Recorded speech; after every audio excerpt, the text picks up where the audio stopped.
Good afternoon, everybody. My name's Ian Ashman, and I'm one of the trustees of CPRE London. I'm delighted to have so many people with us today, over 100. Firstly, to let you know, we're recording the event for those who can't make it today and for the record. Secondly, just a reminder, please, to go on to mute if you're not speaking.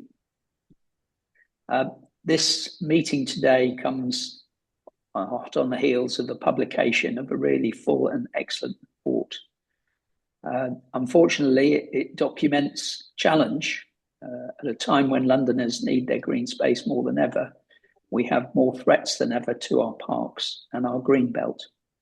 And the meeting today is about hearing about some of those threats, but also galvanising a call to action in order to resist and overcome those threats. We have a great range of speakers today, and we do have some time for questions at the end. We have one speaker who's not available today, which is from Barkingside, but you can read about their campaign in the publication.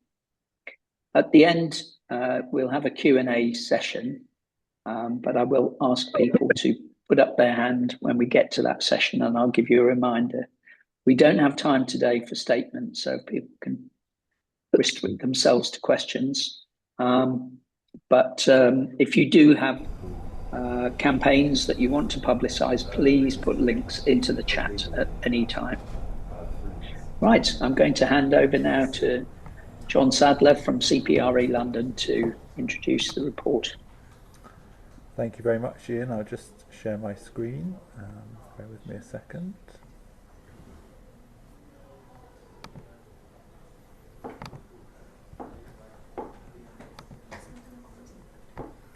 Okay, hopefully you can all see that, and welcome everybody. And I just firstly wanted to say I'm John Sadler, I'm Campaigns Officer at CPRE London, and we're very lucky that we have so many groups across London who have helped us prepare this report. It's been very much a team effort, both from the staff at CPRE and all of the local groups and volunteers who we work with. So big thank you to you all.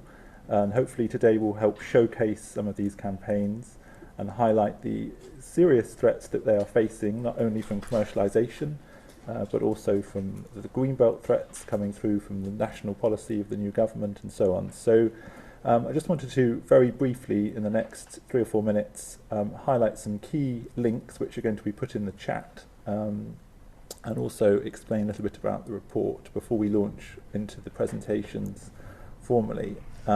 So you see before you the report, and the link to that is going to be put in the chat. It's hopefully comprehensive. It isn't going to include every green space under threat in London, so if there are others which you know about and you would like us to support, please do email us as well, and that link will be put in the chat as well, the office email, and we will look into those as well. So it's very much a selection and illustration. It's not complete, but it has over 50 of the sites which are most at risk and which we know about. And there's also explanation about why the threats are happening, and also some examples of what you can do to help resolve this issue. And our head of campaigns, Alice Roberts, will be saying a little more later about some actions that we'd like you to do. So moving on, we also have a news story on our website which will be linked to right now, and that includes more information, quotes from us, and further links to the report and our previous report as well. And just bear with me a second. We also have very lucky to have the support of Judy Dench, as many of you may know, who is supporting our work, and this appeared in The Guardian yesterday, and we're very thankful to Judy for her support, and it just goes to show that you know, when the groups get together and we generate the momentum and the positive approach to resolving these problems, then we can have an impact in the media and across all our work. So very, very, very grateful for that. We also have our Green Defenders Network page, which you may like to sign up to. If you would like to, you can get updates about this coalition of groups which we're building, and we're trying to form a coalition which is going to be able to help each other, and some of these groups are already advising and working together, and it will develop over time. At the moment it's a very loose coalition, but it could be formalised in future into something more effective, to give a single voice to our local authorities and the Mayor of London about green spaces in London. And finally, I just wanted to highlight that we are a small charity. The work we do to help green spaces and local campaigners is done free of charge, and we do depend on our membership for support. Please do consider becoming a member of CPRE London. It's just £5 a month, and we can keep you updated about the work that we're doing to protect those spaces and other opportunities for you to get involved in our work, to get resources to support the campaigns that you're running, and so on. So please do consider signing up as a member. And finally, we have a page for donations, and those are always appreciated as well. So thank you very much, and I will hand back to Ian. Thank you, John. That's a very useful introduction. I do commend the report. Really very thorough and a good read, even if bad messages. Now, over to our first speaker, which is on the first of our themes today. We're very much focused on Greenbelt and on threats to parks.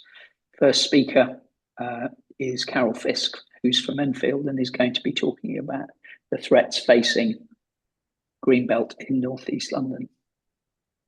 Okay, over to you, Carol. Okay, share my screen here. See if that works.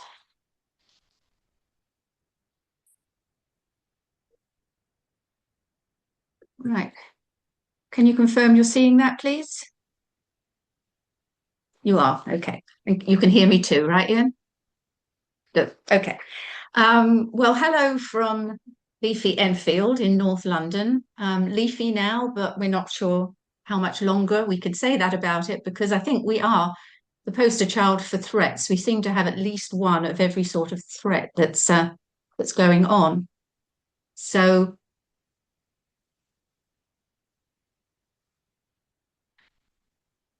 Enfield is currently 35% Greenbelt. We think it's a very beautiful borough. It's part of the old historic Enfield Chase, has post-enclosure field patterns, and we love it. But it's severely under threat at the moment. And the park also has the borough also has 123 parks, many of which are not in the Greenbelt. And most of these green spaces are owned by the London Borough of Enfield. As I said, we have at least one of each type of threat. Commercialization, we have someone from Whitewebbs who will speak later, so I'm not going to go into that in much detail. But you can see here what Tottenham Hotspur proposes to do to Whitewebbs Park, turn it into a women's football training facility. We're still going through our local plan examination, which has been going on now since 2017. And the council are proposing to take out 2 large tracts of Greenbelt, Cruise Hill, 286 hectares, Vicarage Farm, 166 hectares for nearly 10,000 homes. We've been valiantly fighting that throughout the examination process. And there are over 9,000 objectors. People really don't want this. We expect the inspector's report very soon, and we'll see if our objections have held any weight. Because it's been going on for so long, we're still being examined under the current London Plan and the 2023 MPPF, which still have protections for Greenbelt. So that's interesting of itself, what that's going to mean in the future. And then suddenly last September, we were announced as one of the Newtown locations. The proposal is for 21,000 homes here. And as you can see from the report, it talks about it all being low value land, low grade land, which we refute wholeheartedly. It includes the Cruise Hill Garden Centres area, which is very much an employment centre. There's a very successful heritage golf course that's going to go as well, plus numerous farms that are still active farms. We don't consider it low value at all. And the only reasons we can think it's in the list is because Enfield Council submitted it because they own most of the land, and it has a station which has 2 trains each way, goes into central London and out for Hertfordshire, but is actually on the edge of the blob where they're proposing to build, so not really a sustainable site. A lot of us watched on January 13 the New Towns Task Force meeting. There were some very good questions asked, and it sort of highlights that the decisions were made on flimsy evidence, and the transportation issues, which will be huge if they go ahead with this new town, won't be resolved until decades into the future. Mr. Pennycook talked about the 2 main objectives of the new towns: unlocking potential economic growth and accelerating housing. Neither of those really apply to this site. And they also talked about the fact that in efforts to build quickly, affordable housing targets are likely to be rolled back. And then we get the new MPPF. Now, there's a lot in that, but I'm going to focus on the 800 metres to stations. I did this map on the right. Enfield's fortunate in that it has a lot of stations, but if you do circles around all of them at 800 metres, it means virtually the whole borough is going to be included in that. And it will overlap with several parks, which I don't think are aware at the moment that they could be targeted for this. Most especially Oakwood and Cockfosters stations. The tube line runs along the edge of Trent Country Park, and TfL has already suggested taking a large chunk of that park for high density development. So definitely parks under threat. And then just last week, we hear that the council has agreed to sell a site which is in the local plan alongside the N25. It was designated for a logistics hub, and that may or may not be successful in the examination. So they've now decided to sell it for a data centre, which of course is critical national infrastructure. And anything that's considered critical national infrastructure goes through with very little consultation, and it's very easy for people to propose it, and we'll lose more greenbelt that way. And all of this while Enfield is still rich in undeveloped brownfield sites, in particular Meridian Water, which has been going on now for about 12 years, with a grand total of 300 out of 10,000 homes built so far. So if this new town does go ahead, it's going to draw all the resources and attention away from the brownfield sites, which is where the development needs to happen. And the areas where regeneration would be of great value to the people that already live there, not only the people that are going to be moving into it. So as I said, we're sort of a poster child for all of the threats, and how long Leafy Enfield will remain to be Leafy Enfield remains to be seen. So that is my presentation. Carol, thank you very much. And yeah, it's a very important case study, and we'll be testing a lot of the principles and how we address these challenges. So thank you, and there will be an opportunity at the end to ask questions of Carol and other speakers.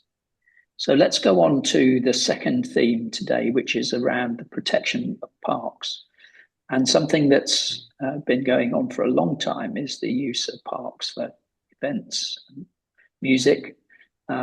Goes back to the foundations of some of our parks, but we've seen a very dramatic increase in the commercialization of parks and their use in ways that is not conducive with access to the whole park. Those have been growing. And somebody who's been monitoring this very closely and will be an excellent speaker on the topic is Ed Allnutt. So I'm going to hand over to Ed.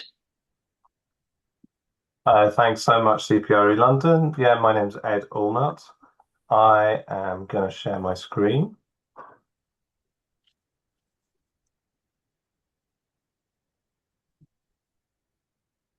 So I just set a timer.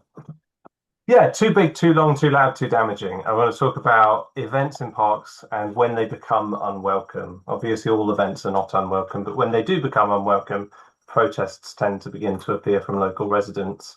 I want to take you back to 2021.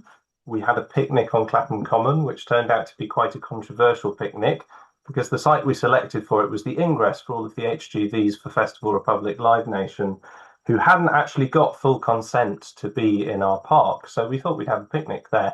And eventually, after long negotiations, the police agreed with us that we were perfectly entitled to be sitting on the site for their ingress.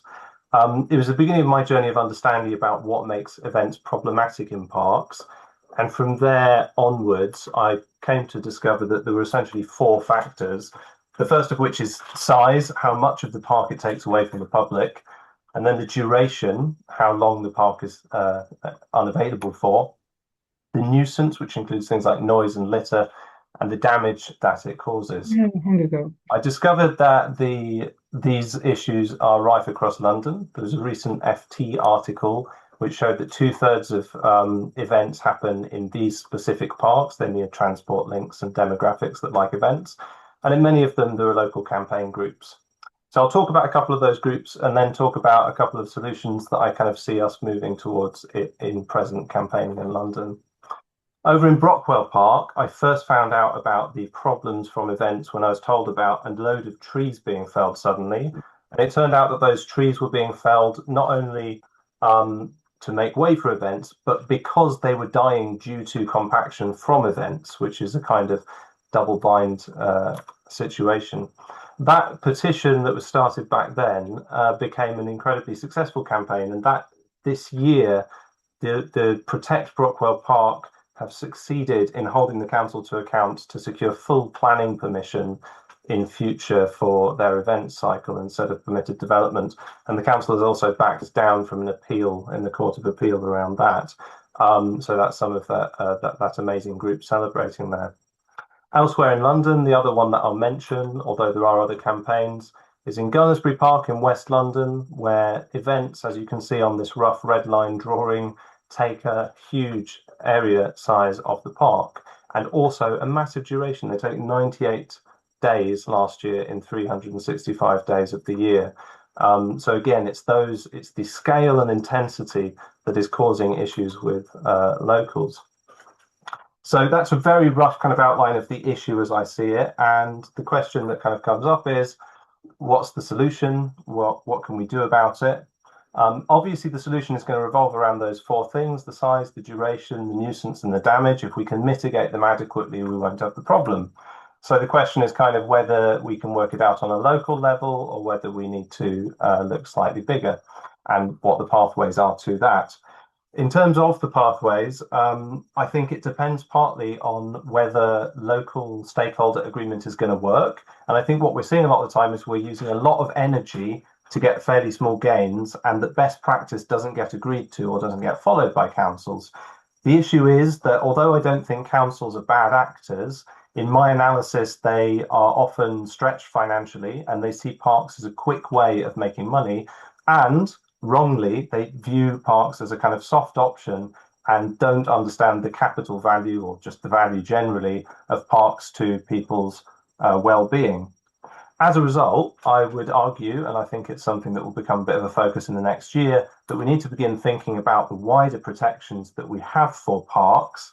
And, if only we had something that limited size and duration, from which many of the problems stem in parks. Well, in fact, we do, because there was a very far-sighted bit of legislation in 1967 that limited the size of events in parks, specifically in London, to 10% of the open space, which has made events relatively manageable when followed. Unfortunately, attempts to show the applicability of this law recently have failed, and we can't rely on it anymore. So we can try to reinstate that law, potentially also with something to limit the duration of events in parks. So just to kind of bring that to a close, in 2026, the next things that I can imagine likely to happen, we'll still have festivals.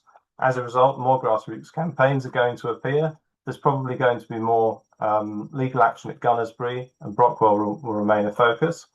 And also, I would anticipate, and hopefully you'll hear more about this, that there may be more of a centralised campaign to reinstate that law from 1967 and try to get limits that will ensure that we don't have to waste quite so much valuable local community campaigning time on fighting councils over small details of events. Yeah, thank you and congratulations so much to CPRE London on their amazing report. Thank you. Ed, thank you. Very clear presentation and good to see not only a good analysis of the problems, but some potential solutions, and look forward to hearing more about the campaign. We're going to move on to another presentation about parks. I think most of you will have seen the fantastic publicity that the people in Wimbledon Park have been getting. And here to tell us more about the campaign on Wimbledon Park is Susan Cusack. Over to you, Susan. Thank you very much. So just going to, Simon, you're probably going to have to turn yours off and come and listen to me in here, because I can hear that you probably can hear Simon right in another room in on his phone. So if I can just put up the first slide, John.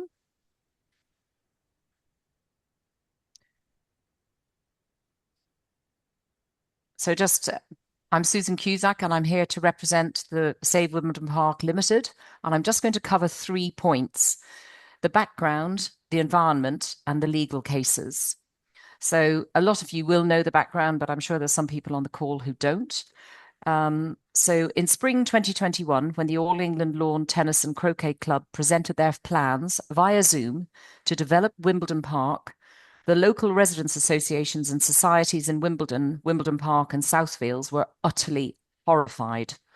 What had been mooted when the golf club lease was sold early, as bringing the qualifiers from Roehampton to Wimbledon, requiring about 18 courts, suddenly turned out to be an application for an 8,000-seat stadium, 28 metres high and 104 metres wide, 38 industrial tennis courts, 10 other buildings, including a 30,000 square foot maintenance depot, housing 150 staff and 80 vehicles, 9.4 kilometres of roads and paths, including through what they originally described as the AELTC park and has subsequently been described as the permissive park. So from that group of residents' association and society chairs and members, Save Wimbledon Park Limited was formed. We obviously knew we had a huge battle on our hands, but 73 acres of metropolitan open land, Grade 2-star heritage landscape, also classed as a registered park and garden in the North Wimbledon Conservation Area, was at stake, as well as an 8 to 10-year building period with the local villagers deluged with trucks, lorries, cement mixers and skips, as well as all the associated noise, disruption and pollution. So on to the environmental issues. 300 mature trees would be felled and a further 500 uprooted. The entire 73 acres would be excavated to a depth of between 1 and 9 metres. The most important soil is in the top 2 feet, and this would all be lost, leaving a desert in terms of soil nutrients. And with regards to the tree felling, to replicate the ecological impact of a single 100-year-old oak tree, covering carbon storage, canopy cover and biodiversity, it would take hundreds to thousands of saplings. And just biodiversity on that specifically, one of the issues which is always on planning applications these days, this is the hardest metric to replicate. A 100-year-old oak is not just a tree, it is a fully functioning ecosystem. An ancient or mature oak can support 2,300 species of wildlife, including insects, fungi, birds, and mammals. So while planting hundreds or thousands of saplings is beneficial, they cannot immediately replace the complex mature ecosystem provided by a 100-year-old oak. It is therefore estimated that thousands of saplings would be needed to match the immediate ecological impact. So in the planning documents, the AELTC claim that they will plant 1,500 trees, but the majority of these saplings, with just a small number of slightly larger trees, which would all take 25 to 40 years to replicate only a few mature trees out of the 300 they propose to fell. The saplings planted will be thinned out and, of course, would not survive anywhere near the concrete court surrounds. Trees are anathema to tennis, and there are no trees on the current AELTC site where the championships are held. So I think we're getting an idea of how devastating this will be for this wonderful area of metropolitan open land. And then the lake, it's a 29-acre lake, is another area of contention. It is owned by Merton Council, and part of the AELTC application proposes a boardwalk within and across the lake. But this is actually an inferior substitution for an existing obligation under the covenants. And that brings us nicely onto the legal issues. Last July, Susan, we had our first... Susan, sorry, can I just ask if you want to move on the slides? Yes, move on, sorry, because actually I forgot to move on the screens. If you move on to the, probably just there's the ownership map showing you what I was talking about earlier. So you can see on the green piece is the current public park. The pink piece is what the All England Club wanted to develop. The sort of beigey piece in the middle, the Wimbledon Club, has always been a private cricket and tennis and squash club and isn't part of this application at all. And then you can see the huge body of water being Wimbledon Park Lake. And then if we just move on to the next slide, this will just give you an idea. All the red is concrete. How much of the area would be concrete as opposed to what is there now. So that it's just showing you all the roads and paths, which is it's 9.4 kilometers, and some of them are 5 meters wide. So they are a road so that the lorries and vehicles from the maintenance depot, which is actually sited within that permissive park, can move freely across the whole site. So it would literally be like a bit of a highway in certain areas. And then moving on to the other slide, the next slide about the legals. So I haven't got a slide for the legals. Don't worry, just leave the pink one there. Leave the pink one there because that'll show.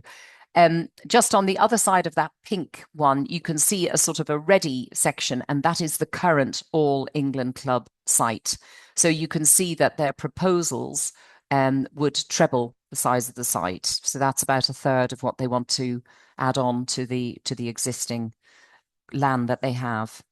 So I'll go on to the legal issues now. Apologies about the screens. Last July, we had our first visit to court with a 2-day hearing for the judicial review of the planning permission given by the GLA. Unfortunately, we lost that case, but we've been granted leave to appeal, and that appeal case is due to be heard later this year, with a comment from the judge giving us that appeal that we have a very strong chance of winning that case under many, many grounds. And we are currently in court, the All England Club versus Save Wimbledon Park Limited, regarding the statutory trust that Save Wimbledon Park Limited believe is still in place over this land. This case is expected to finish tomorrow, and we have been informed that a decision could take 2 to 3 months thereafter. Winning this case would be a game changer for all involved, not just for us, but for a lot of the other sites under threat. When the land was sold by Merton to the All England Club in 1993, there was a huge public outcry. The eventual sale decision was only passed by 1 vote in the relevant council meeting. In order to protect the land from development, covenants were placed on the land, namely that the land must remain open, no buildings other than those ancillary to recreation and leisure can be built.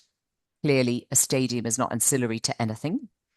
And then once golf ceased to be played, as mentioned earlier, the original lease was until 2041 for the golf club, but was bought out early by the All England Club in a deal with Wimbledon Park Golf Club in 2018. So once golf ceased to be played, that the All England Club would create and designate a walkway on land right around Wimbledon Park Lake. As already mentioned, the boardwalk is being put forward as a new benefit, but it is in fact an inferior substitution for an existing obligation under the covenants. And then the covenants will only come into play when all other legal avenues have been exhausted. So that's a whistle-stop tour of where we are now after 5 years of campaigning. Thank you very much. Thank you very much, Susan, and we wish you luck with the judgment. So we're going to go on now to look at another Enfield case. We had a good overview of the issues in Enfield, but we want to home in now on Whitewebbs Park. And we have Caroline Day from the Whitewebbs Park campaign going to talk to us. Ian, if you could just share my presentation.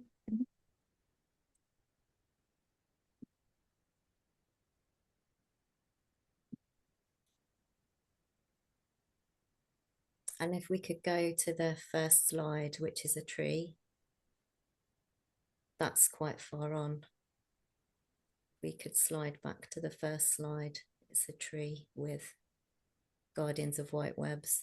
You're getting a whistle-stop tour here.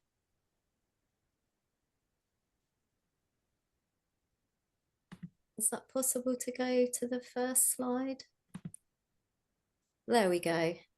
And if you could stick that on slideshow. Brilliant. So my name's Caroline. I've been campaigning for green spaces for a considerable number of years now. And I don't actually live in the borough of Enfield. I live in the neighbouring borough. And I was not planning to get involved in any more campaigns, but I just completely fell in love with Whitewebbs. I visited just over a year ago now, and it was really frosty, icy weather, and the whole of the park looked like Narnia. It really is like a little jewel of paradise in North London. And Benny, our chair, describes it as the Richmond Park of North London.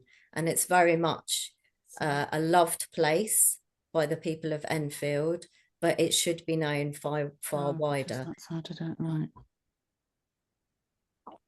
So if you could go on to the next slide, I'll just talk a little bit very briefly about the history, because I think the cultural history of Enfield Chase and Whitewebbs shows the value we need to preserve our cultural and natural heritage.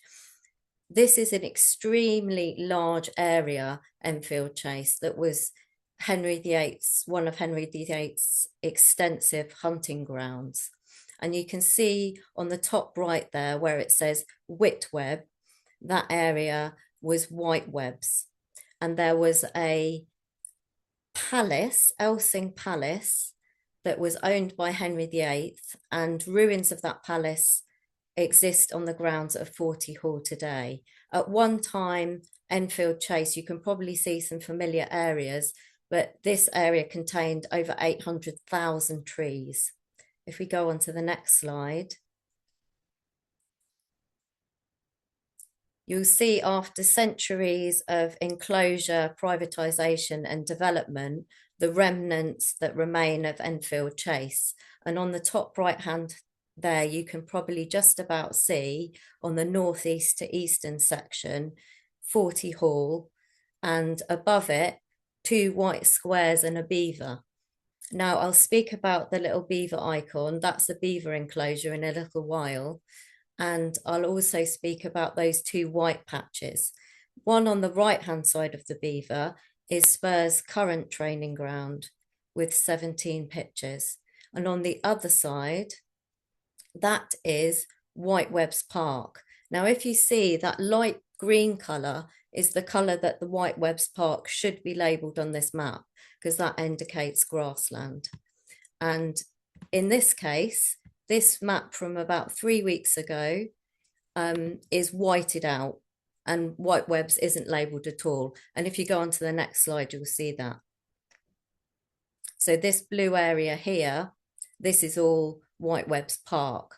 Now, this is 53 hectares in total that Spurs are going to lease. If the lease agreement is signed and not successfully stopped, they will lease this whole 53 acres. If we could go on to the next slide.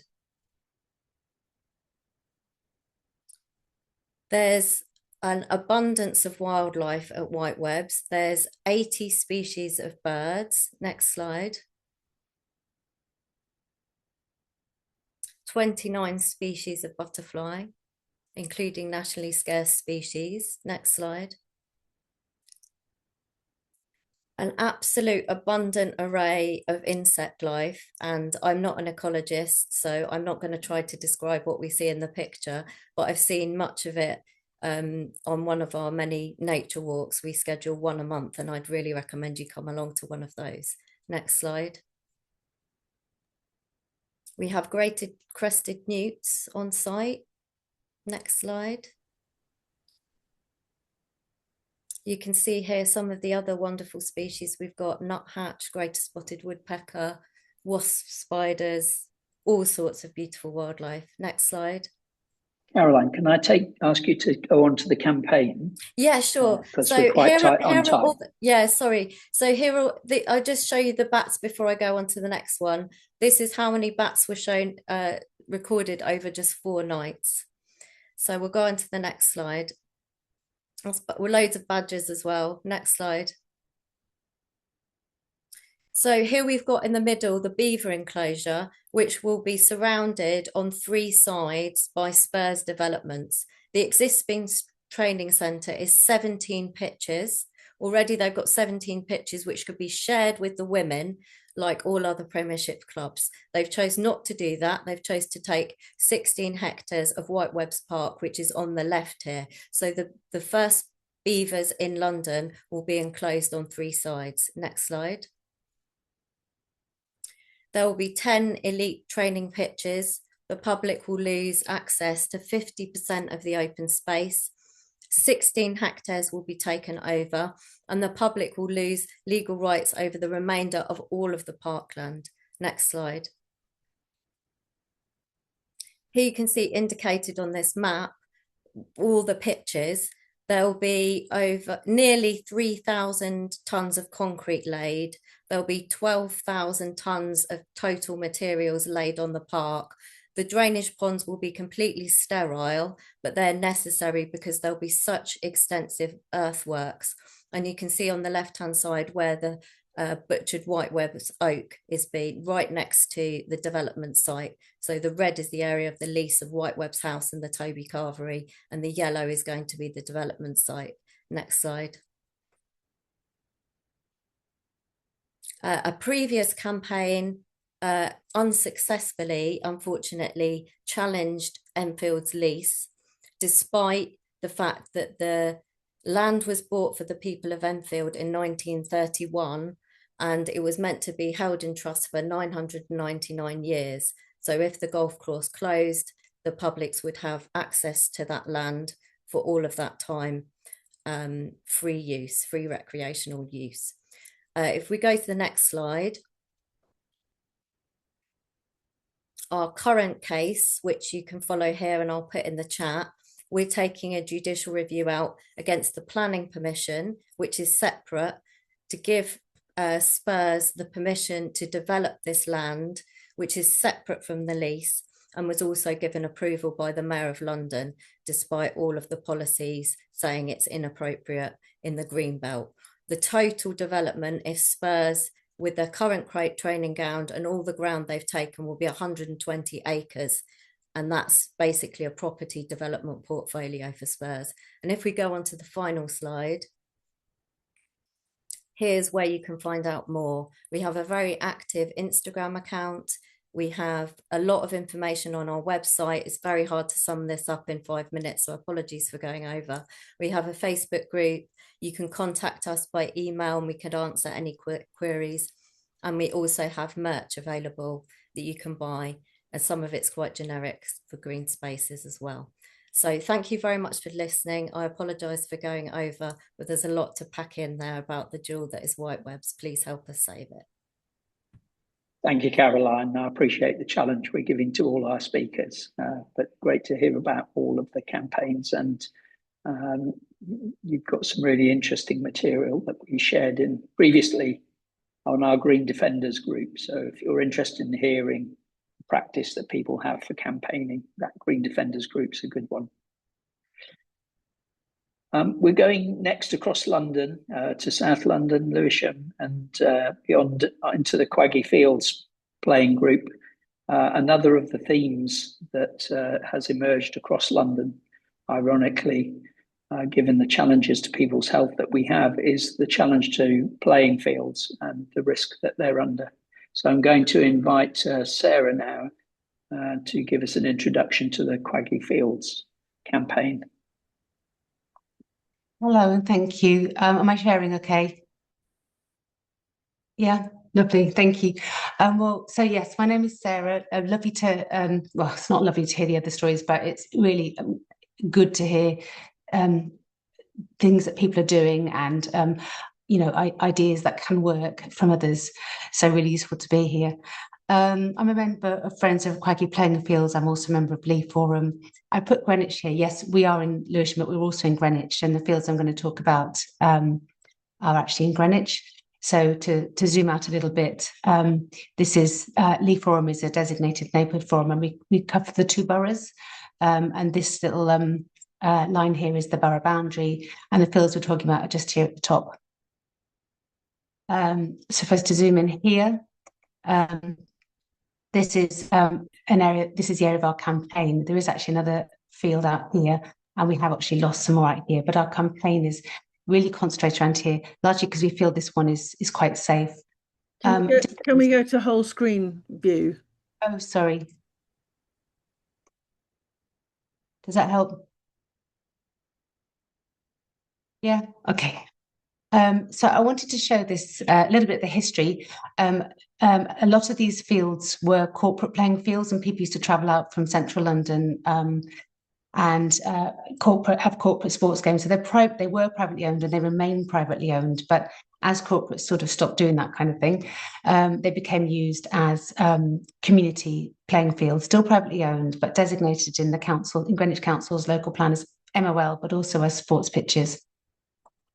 It's quite a strategic area. If from the first image you might have noticed, we were quite a built-up area. We're zone 2 to 3, so we're built up all around. There's a lot of development happening here in Kidbrooke. There's a lot of development happening here in Lee Green, and then just down the road in Lewisham, up the road on Greenwich Peninsula. So many thousands of new homes being built, and not many other places to put sports pitches if we lose these. Greenwich's sports pitch strategy says that 2015 was their last one. They're about to publish their new one. Said that they don't have enough. There were not enough football pitches across the borough, and there were not enough rugby, cricket, other pitches as well. So whilst it looks like a nice concentration of them here, this is it looks nice and green, but it also serves a very wide area. And having said that, only 4 of them are actually in use. So the reason I'm highlighting it is because the yellow are privately owned. This is owned by the council. So they face different pressures because of that. Let me move on.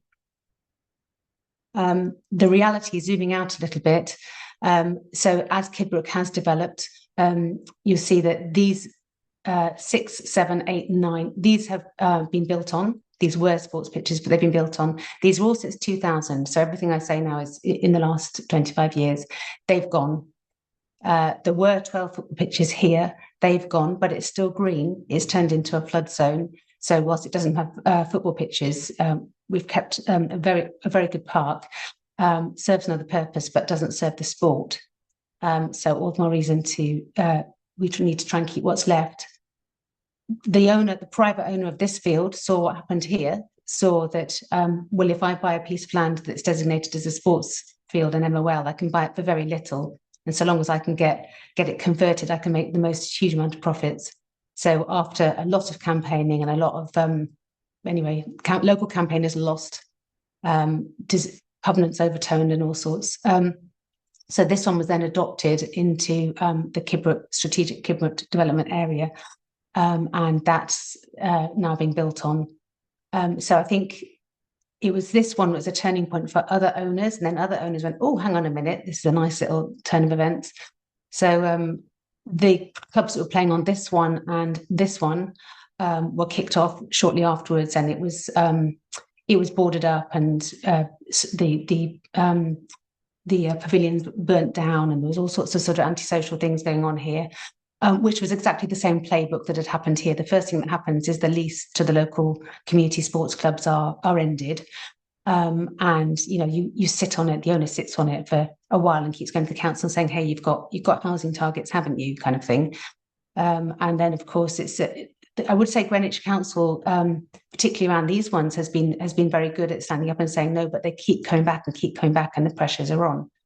And along with changes that go in policy, because it's housing, because developers will turn up and say, oh, well, you haven't built your housing targets, which Greenwich will push back against. And often they give permission and it's not built elsewhere. And we have also done a local plan where we have put in more site allocations and even the council for housing elsewhere. So that the housing, according to us and according to the council, there are more than enough site allocations for housing, but these should be staying as sports pitches. But nonetheless, the developers keep at it and keep the pressure on. So these are boarded up. They've had a go at planning applications on this one, and there's a valiant club trying to keep this one going. Community clubs are not well. A couple of minutes, please. Sarah. Thank you. Community clubs are not well resourced, so it's a matter of trying to support clubs as well to fight these battles. So what we have done is we've about 19 clubs and local groups sent a letter to the council, sort of a joint letter to the whole of the council last year, saying, look, this we really have to sort of engage, support us on this, the councillors as well as the planning department, we have obviously got this protected in the neighbourhood plan. We are trying to get it more protected in the council's local plan, which is being consulted on at the moment. But it is just an ongoing pressure and battle, and it's often a waiting game, and a combination of the fact that there are large development pressures in this area and large profits to be made, and communities often do not have the resources to fight that. I'll leave it there.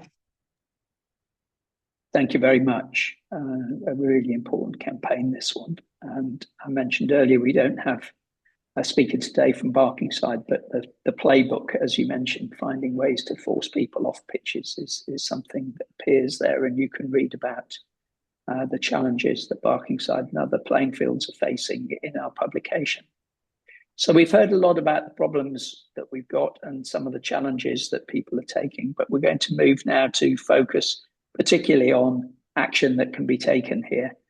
And our head of campaigns, Alice, has been very much behind the publication, is going to speak to us now. Alice, over to you.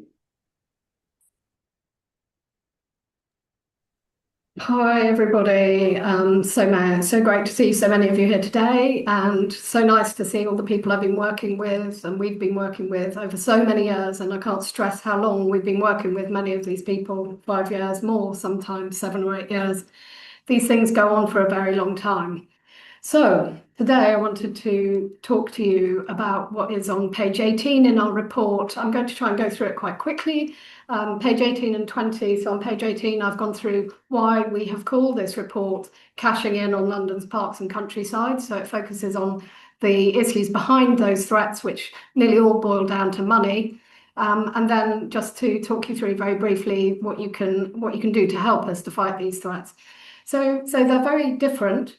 So going through page 18, and as I say, you can look at these yourself in more depth later.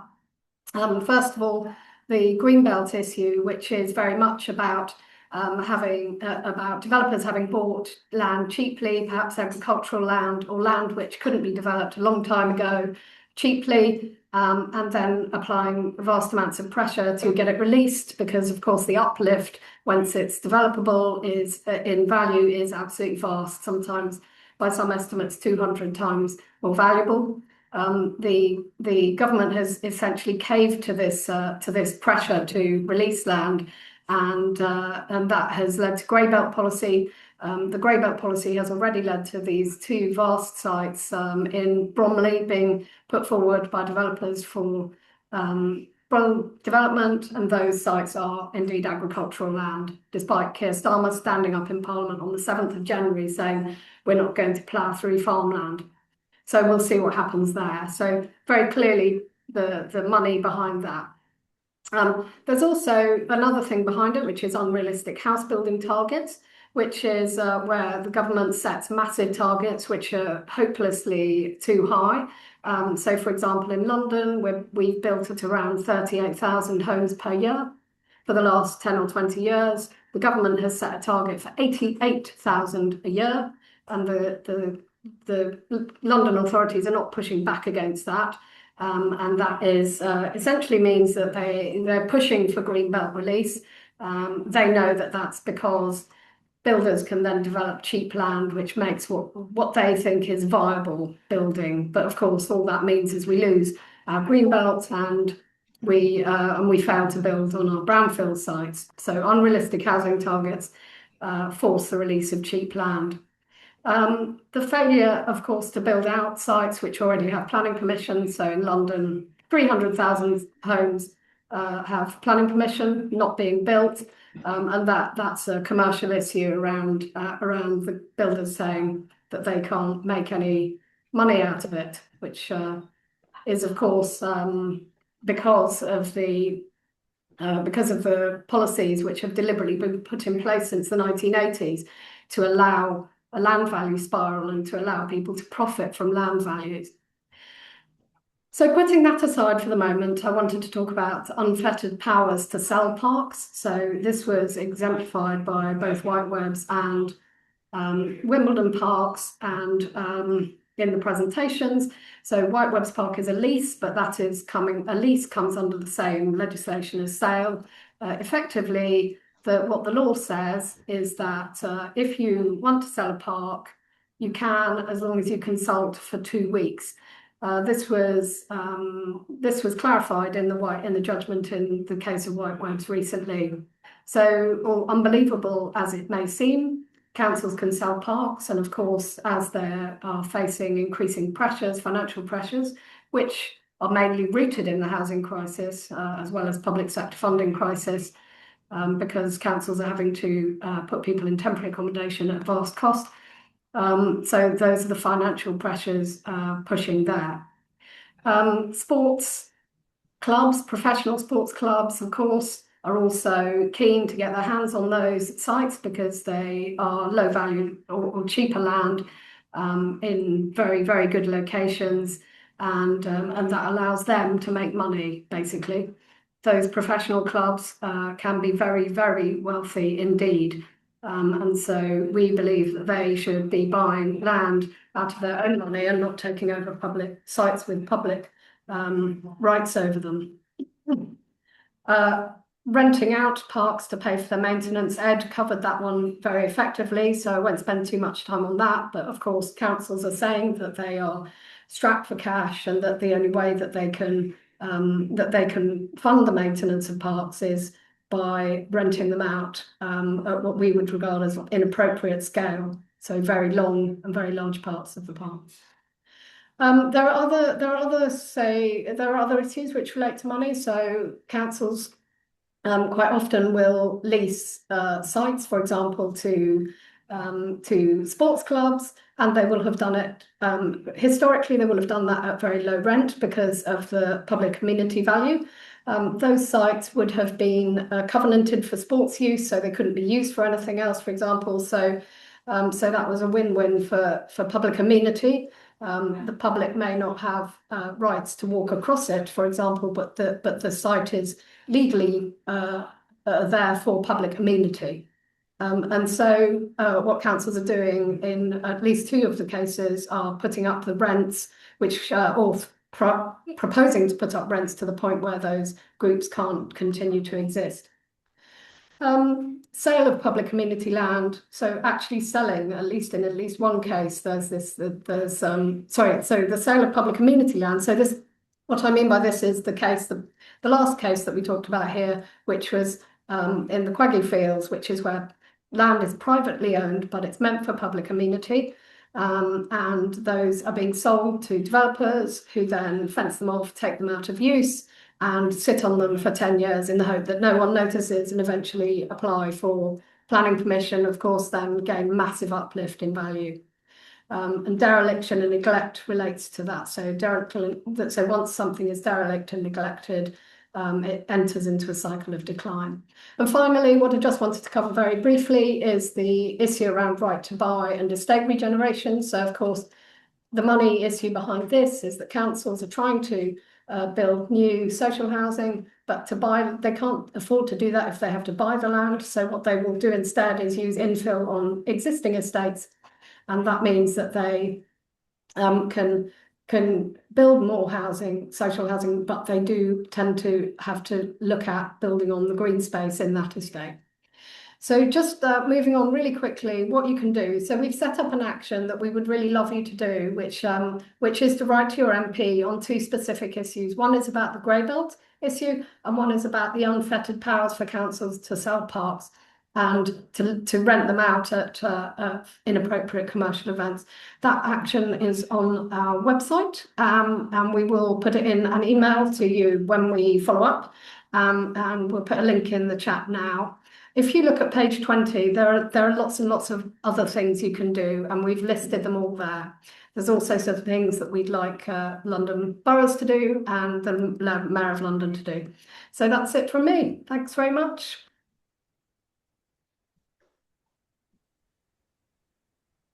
Thank you very much, Alice. That's an extremely clear presentation and some very clear ideas about what we should be doing.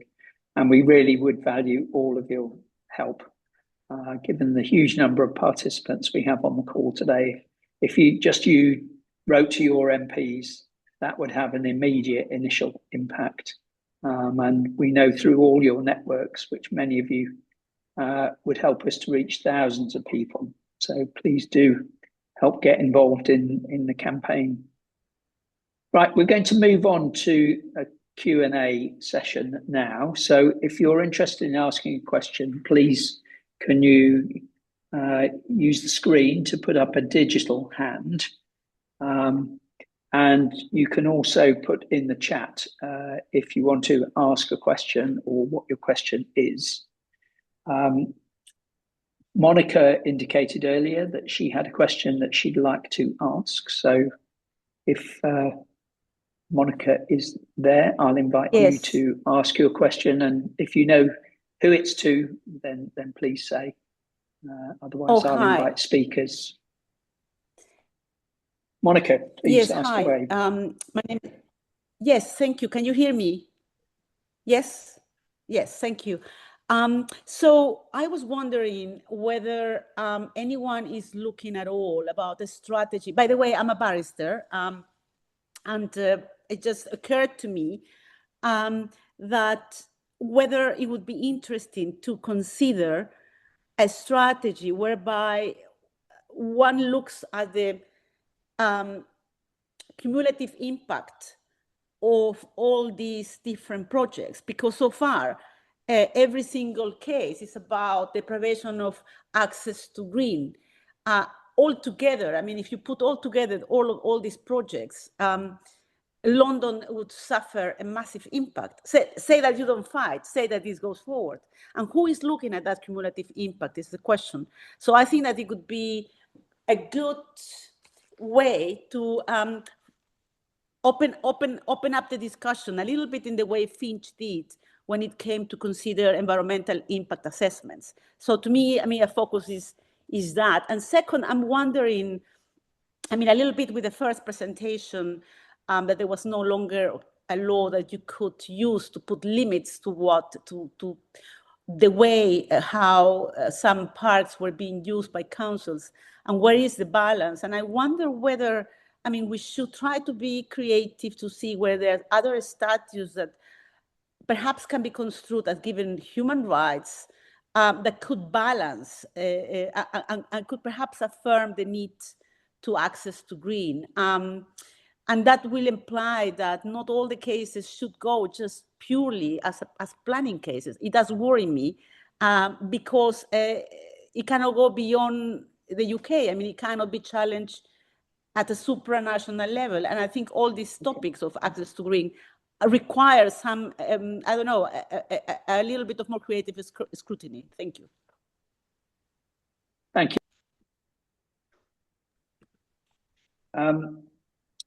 So I don't know if we've got any reactions on that point. I might just come to Ed first of all.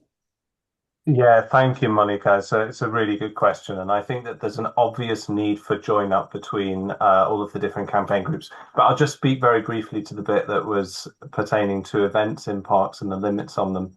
I think that there is also it behoves the local authority to act with proportionality when it comes to disposing of green spaces in their control rationally, according to the Wednesbury principles. And there probably are other routes that campaign groups might already be thinking about as councils push further and further into green spaces, particularly in spaces where a large area of parkland is being used. But yeah, I think you have my email. I'd like to leave space for the other respondents to respond to this one, but I think that's a really good question because we need to join up and present a good united front. Okay. Can I just ask if any of the other speakers have considered those wider aspects?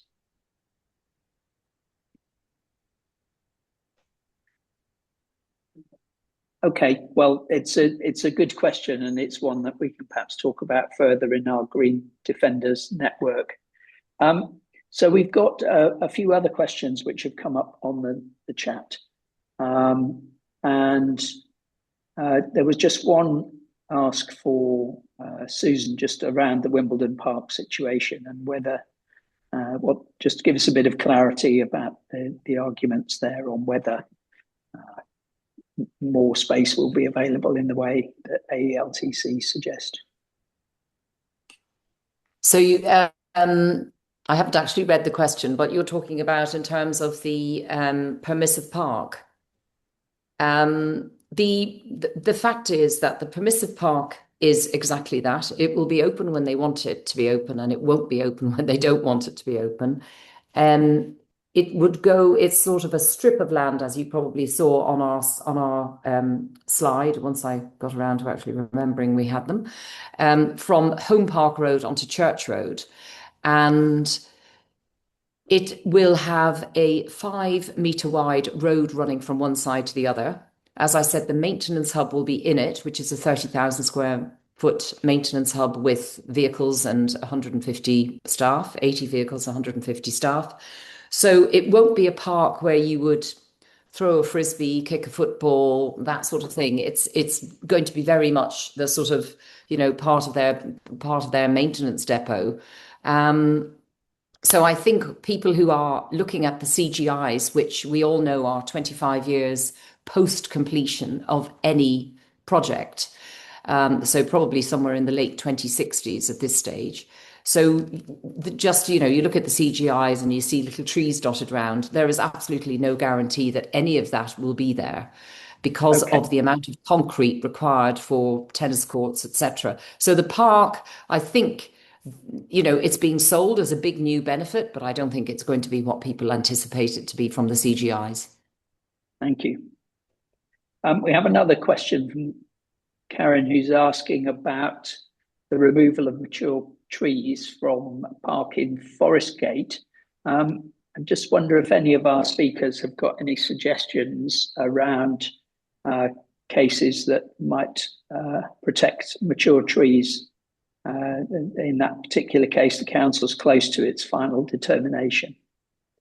Anything from our speakers? I think the only thing I would say is if anybody sees an amazing tree, whether it's in a front garden, a back garden, a street, well, street trees are meant to be sort of protected, but get a TPO on it as soon as you possibly can. I noticed that Mary Jane Jeans is on this call, and Mary Jane may have a comment to make on that as well. She's probably more knowledgeable than I am on that front. I will add to that. Sorry, add to that I know Enfield only does TPOs on trees on private land, and since they own so much of the green space, there's an awful lot of mature trees in Enfield that have no protection from TPOs, and there have been a number of cases of people being with TPO trees on private land who have been taken to court by the council, but the council really doesn't seem to take very good care of its own trees. Okay, thank you for that. Right. May I also add something on that?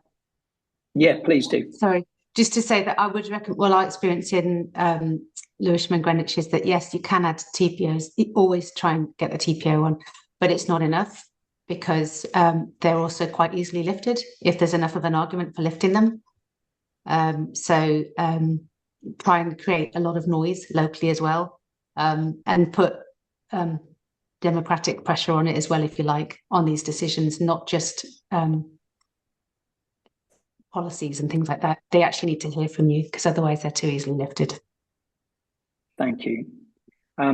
You may be interested in going back to some of our previous meetings of the Green Defenders Group, where we've had a number of presentations on the campaigning tactics that people have used, and anything and everything, certainly getting public interest, getting media interest, getting people interested in the flora and fauna, and using politics is extremely effective.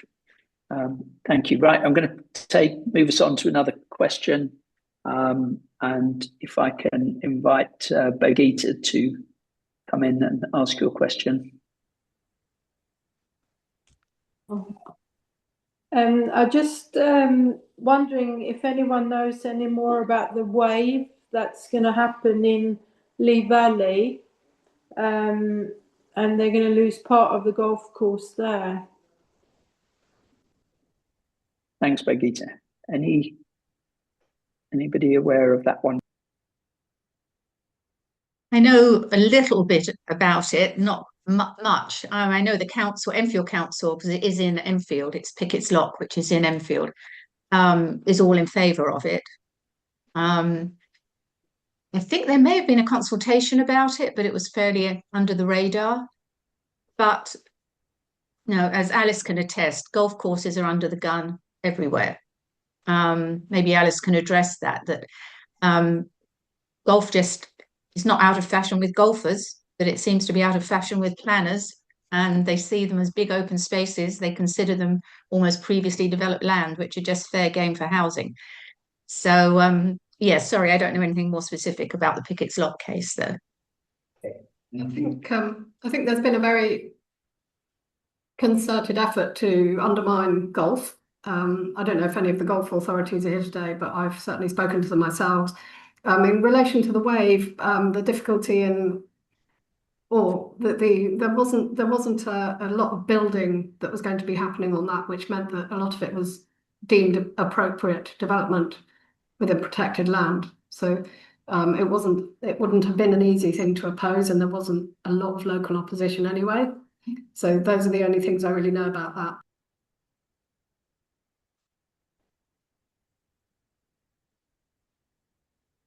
Thank you. Let's go on.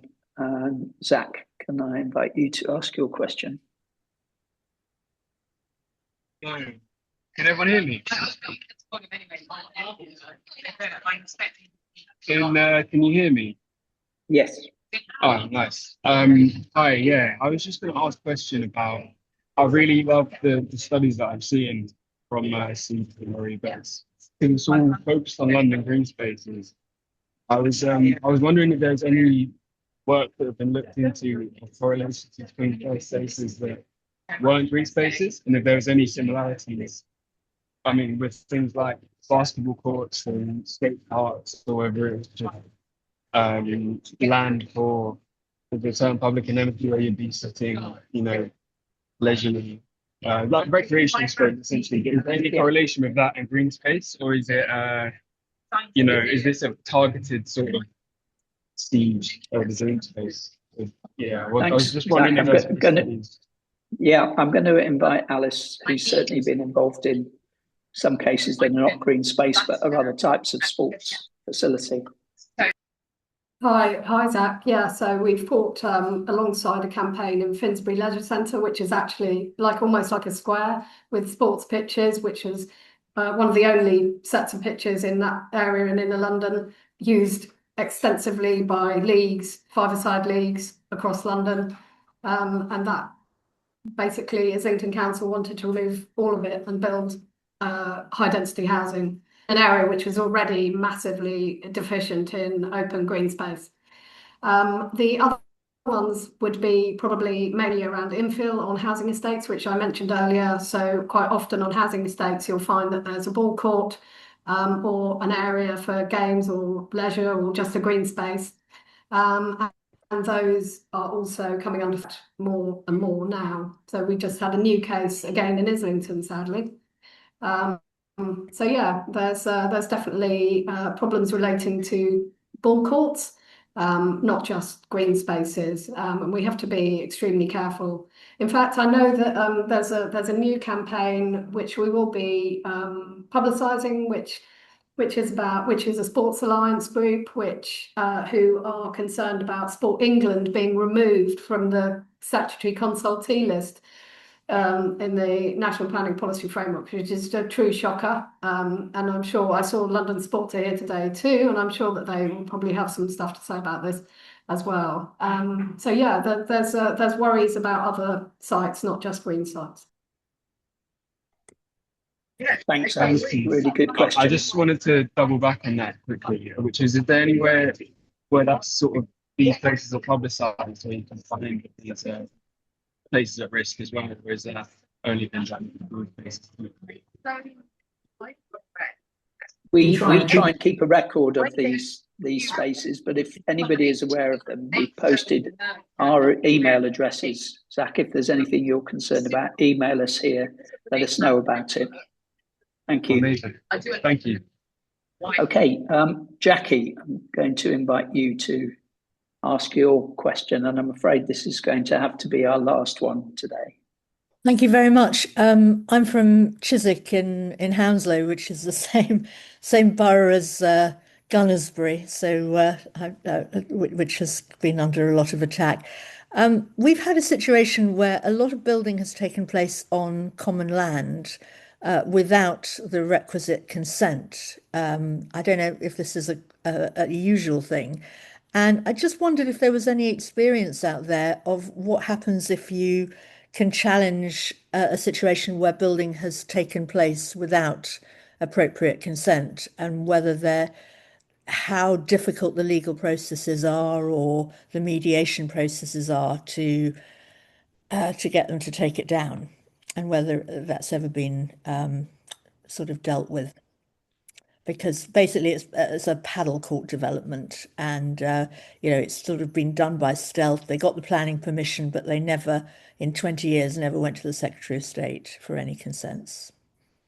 I'm just gonna say very quickly, Jackie, that Anad will probably come in on the Tooting Common issue, Yes. or maybe other issues. Love to hear from. But just quickly, there's often enforcement problems, but unless you raise them and make a big fuss about them, it's difficult to.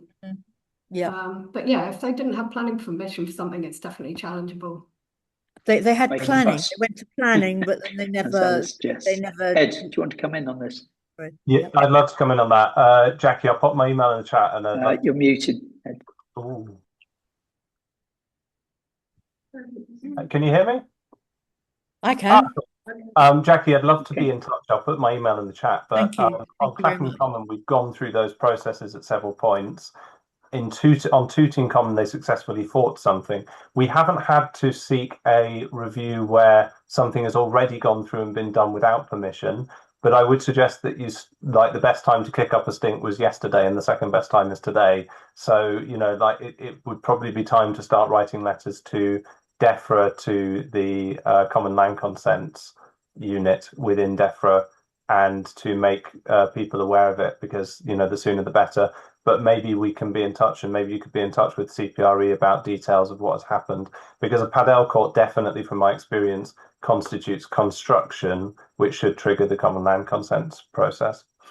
I'd love to talk to you. I can't see your thing in the chat, but maybe I'm just about to post it. Right.